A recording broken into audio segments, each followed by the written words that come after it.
আসসালামু আলাইকুম। আজ আপনাদের শাটিন কাপড়ের পেটিকোট তৈরি করে দেখাবো। তো বন্ধুরা, এখানে আমি পেটিকোট তৈরি করার জন্য 2 গজ কাপড় নিয়েছি। পেটিকোট তৈরি করতে হলে আপনার লম্বা মাপটা লাগবে আর কোমরের মাপটা লাগবে।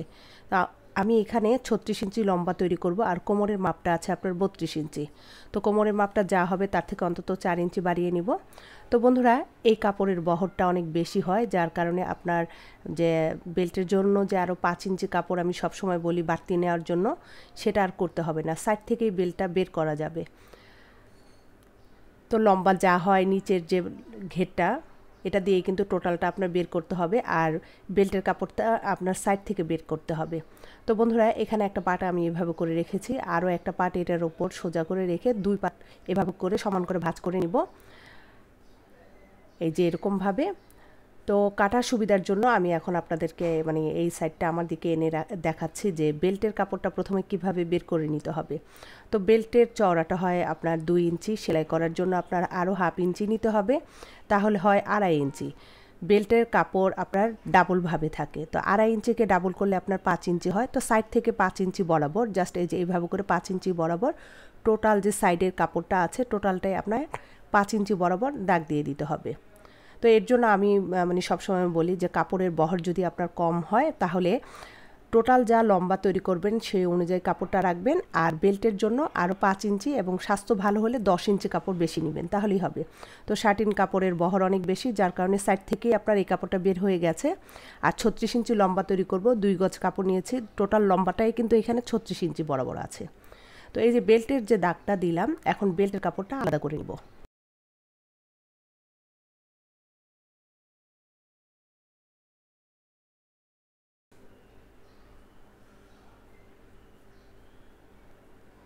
তো সাইডের কাপড়টা এই যে এইভাবে করে ভাঁজ করে নিতে হবে, আর বেল্টের চওড়া 2 ইঞ্চি থাকবে, আর এই যে হাফ ইঞ্চি বরাবর যা আছে এটা আপনার নিচের পার্টের সাথে জয়েন দিলেই চলে যাবে, তো থাকবে 2 ইঞ্চি। তো এখন এই যে কলির মাপগুলো আমি কিভাবে বের করব সেটি দেখাচ্ছি। তো এখানে কাপড়ের লম্বা কিন্তু 36 ইঞ্চি আছে, আমি এটা কিন্তু মেপে আপনাদেরকে আর দেখালাম না। তো বন্ধুরা, কোমরের মাপ যা হবে সেটাকে 8 দিয়ে ভাগ করবেন, তাহলে আপনার এই পাটগুলো চলে আসবে। তো 36 ইঞ্চি কোমরের মাপটা হয়, 8 দিয়ে ভাগ করলে আপনার 4.5 ইঞ্চি আসে। তো এটার সাথে সেলাই করার জন্য আরও হাফ ইঞ্চি নিতে হবে, তাহলে হবে 5 ইঞ্চি। তো একটা সাইড থেকে এই পাশ থেকে নিতে হবে, আরেকটা সাইড নিতে হবে তার উল্টা পাশ থেকে। তো টোটাল যে কোমরের মাপটা 4.5 ইঞ্চি, তো আমি 4.5 ইঞ্চি বরাবর দাগ দিচ্ছি এবং হাফ ইঞ্চিটাও আপনাদের দাগ দিয়ে দেখাচ্ছি।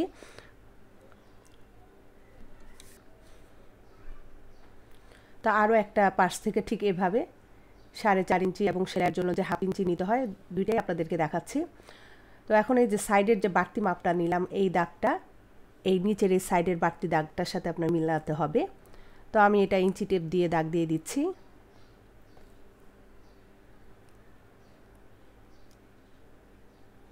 তো এই অনুযায়ী এই কাপড়ের মধ্যে আমি দাগটা দিয়ে দিচ্ছি এবং এরপর কেটে আপনাদেরকে এটা দেখাবো।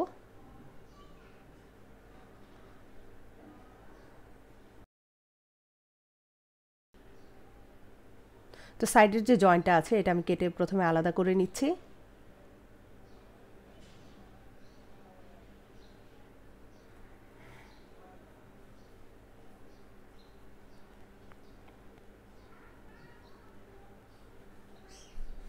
পেটিকোট তৈরি করা আসলে একেবারেই সহজ, জাস্ট আপনার মনোযোগ দিয়ে যদি কথাগুলো এবং ভিডিওটা দেখেন তাহলে কিন্তু শিখতে পারেন।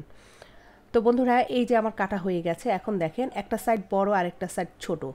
তো বড় পার্টটা বড় পার্টের সাথে আপনার রাখতে হবে, আর ছোটটা ছোটটার সাথে রাখতে হবে।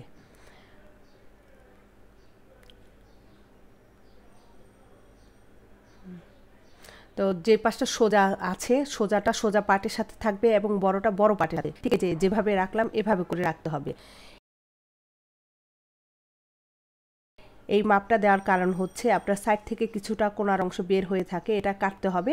সোজাটা সোজার সাথে রেখে নিচের দিক থেকে প্রায় হাফ ইঞ্চি অথবা 1 ইঞ্চি বরাবর এটাকে শেপ দিয়ে দিতে হবে। এই শেপটা না দিলে আপনার যখন প্রতিটা পার্ট একটা পার্টের সাথে আরেকটা পার্টের যে কলির জয়েন্টগুলো হয়, যদি না কাটেন তাহলে কিন্তু আপনার কোণাগুলো বের হয়ে থাকবে। তো এটা যদি কেটে ফেলা হয় তাহলে আর বের হবে না, একেবারে পারফেক্ট যে মাপগুলো সেই অনুযায়ী আসবে। তো কাটা হয়ে গেছে, এখন এই কলিগুলো একটার সাথে আরেকটা কিভাবে থাকবে জাস্ট আপনাদের একটু দেখিয়ে দিচ্ছি। তো আপনারা সোজাটাও কিন্তু একটা পাটের সাথে আরেকটা পাটের কলি জয়েন দিয়ে দিতে পারেন, আর যদি আড়াটা করেন তো আড়াটা কিন্তু মানে যেভাবে বসাবেন প্রত্যেকটা আড়াভাবে আপনার জয়েন দিতে হবে। আর উপরের যে আপনার বেল্টের যে অংশটা এটা তো এই যে এভাবে করে থাকবেই। তো বড় যে পার্ট এটা আমি সোজা করে রেখেছি, তার উপরে আরও একটা মানে সাইডের যে কলি, ছোট যে কলিটা সেটা সাইডে যেভাবে করে তারপর জয়েন দিয়ে নিচ্ছে। তো এটা শার্টিন কাপড় আপনার এভাবে মানে সোজা পাটের সাথে জয়েন দিতে গেলে দেখা যায় আপনার কাপড়টা সরে যায়। তো আপনার সেলাই করার সুবিধার জন্য এখানে কিন্তু পিন আটকিয়ে নিতে পারেন। সবচাইতে ভালো যে পিনটা আটকালে যে কাপড়টা আপনার সরবে না, এবং সাইডের কাপড়টা যেহেতু আড়া তো এটা বড় হয়ে যেতে পারে। তো এটা টান দিয়ে যাতে সেলাই করা না হয় সেদিকে একটু খেয়াল রাখতে হবে। তো আমি সেভাবে করে সাইডের যে অংশটা এটা আমি সেলাই করে নিচ্ছি। আপনার টান লাগলেই দেখা যাবে যে নিচের যে কোণার যে অংশটা সেটা কিন্তু বের হয়ে যাবে। তো টান লাগেনি, দেখেন একটু খেয়াল করলে বুঝতে পারবেন যে দুইটা পার্টে কিন্তু একেবারে সমানভাবে আসছে, কোণার মতো কোনো অংশই বের হয়নি। তো আরও একটা সাইডের জয়েন্ট দিব।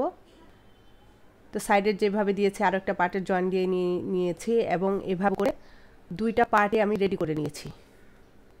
দুই পার্ট মানে তিন পার্ট আমার জয়েন্ট দেওয়া হয়ে গেছে। এখন সাইডে এইভাবে করে একটা পার্টের উপর আরেকটা পার্ট রেখে জাস্ট আমি জয়েন্ট দিয়ে নিচ্ছি। একটা অংশ কিন্তু খোলা রাখবো এই কারণেই, এখানে যে বেল্টের কাজটা করার পর আপনার এই সাইডের আরেকটা পার্ট সেটা জয়েন্ট দিতে হবে।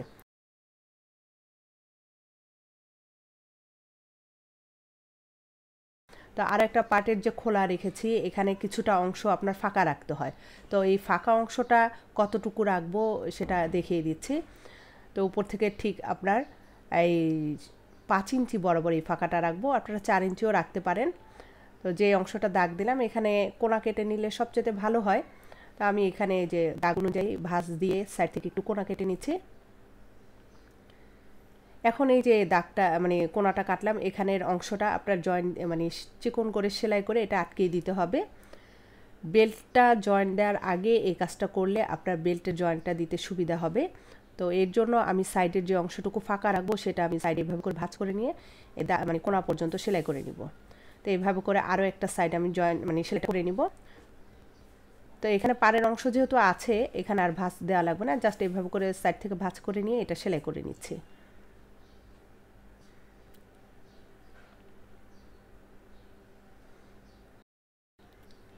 এখন বেল্টের জয়েন্টটা কিভাবে দিব সেটি দেখাবো।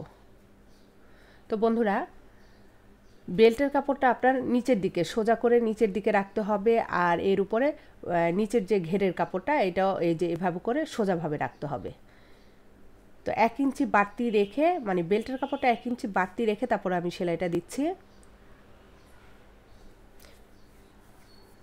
এভাবে করে সেলাই করলে আপনার সাইডের যে এখন যে আমি সেলাইটা দিচ্ছি আপনার এই সাইডের অংশে মানে কাপড়টা বের হয়ে থাকবে না। আর এটা যেহেতু শার্টিন কাপড় এভাবে করে সেলাই করলে ভালো, আপনার সাইডের কাপড়টা বের হবে না, একেবারে মানে খুব সুন্দর মতো করে থাকবে। যে সেলাইয়ের সুতাগুলো যে থাকে শার্টিন কাপড়ের যে সুতা বের হয় সেটা কিন্তু বের হবে না। তো নিচের যে ঘেরের মাপ ছিল সেই অনুযায়ী আমি এই সেলাইটা করেছি। এখন সাইড থেকে ঠিক 1 ইঞ্চি বরাবর বাড়তি রাখবো কাপড়টা, আর অতিরিক্ত কাপড়টা আমি কেটে আলাদা করে নিচ্ছি। এই যে দেখেন কতটুকু কাপড় বেঁচে গেছে। তো এখন এই যে বাড়তি যতটুকু কাপড় রেখেছিলাম সাইড থেকে জাস্ট নিচের ঘেরের যে সেলাইটা আছে সেই অনুযায়ী যে এইভাবে করে ভাঁজ করে নিয়ে বেল্টের কাপড়টা এইভাবে করে ভাঁজ করে নিব। ভিতরের কাপড়টা এই যে এইভাবে করে ভাঁজ করে নিয়ে জাস্ট সাইডে একটা সেলাই করে নিব। আপনার বেল্টের কাপড় যদি বড় হয়ে থাকে এইভাবে করে জয়েন্ট দেওয়ার পর বাকি যে অংশটুকু থাকে সেটা কিন্তু কেটে ফেললেই হয়।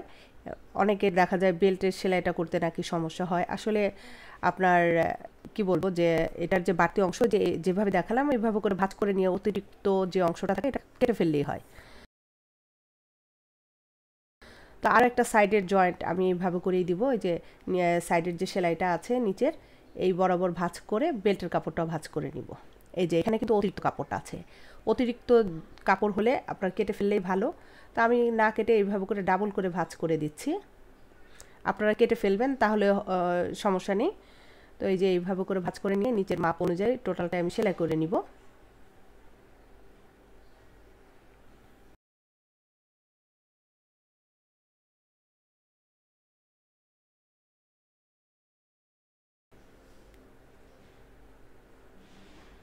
তো সেলাই করা হয়ে গেছে। এখন দেখেন এই যে সেলাইয়ের অংশটা ভিতরের দিকে আছে, আর উল্টা দিক থেকে কিন্তু কোনো কিছুই দেখা যাচ্ছে না। তো বেল্টের কাপড়টা এভাবে করে ভাঁজ করে দিয়ে এটার উপর ঠিক এভাবে করে যেখানে সেলাইটা করেছি তার উপরে এভাবে রেখে সেলাইটা করব।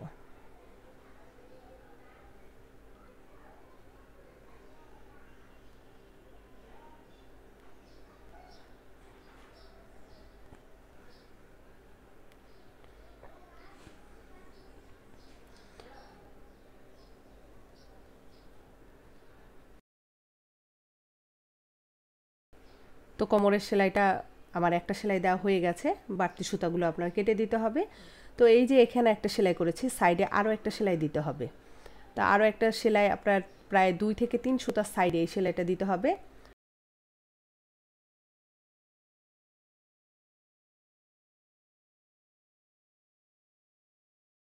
তো বেল্টের কাজ কিন্তু কমপ্লিট করা হয়ে গেছে। এখন সাইডের যে অংশটা আমি খোলা রেখেছিলাম এটার জয়েন্টটা দিব। তো কোমরের উপরের অংশ থেকে ধরে এই যে নিচের যে খোলা অংশটা এটা সমানভাবে ভাঁজ করে নিতে হবে, কারণ কম বেশি হলে আপনার সমস্যা বাজে দেখাবে। তো এর জন্য কোমরের উপরের অংশ থেকে ধরে এই মাপটা নিতে হবে। তো যেখানে মাপটা দিয়েছিলাম ঠিক তার সাইড থেকে এভাবে করে সেলাই করে নিব।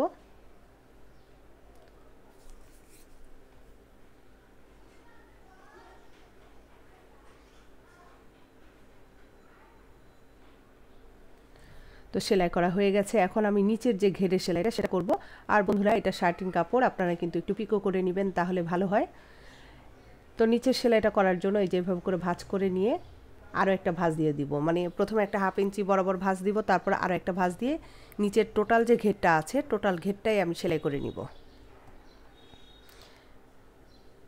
তো বন্ধুরা, আশা করছি আপনারা বুঝতে পেরেছেন। তারপরেও যদি কোথাও আপনাদের বুঝতে সমস্যা হয় আমাকে কমেন্ট করে জানাবেন, যতটুকু পারি আপনাদেরকে বুঝিয়ে দেওয়ার চেষ্টা করব।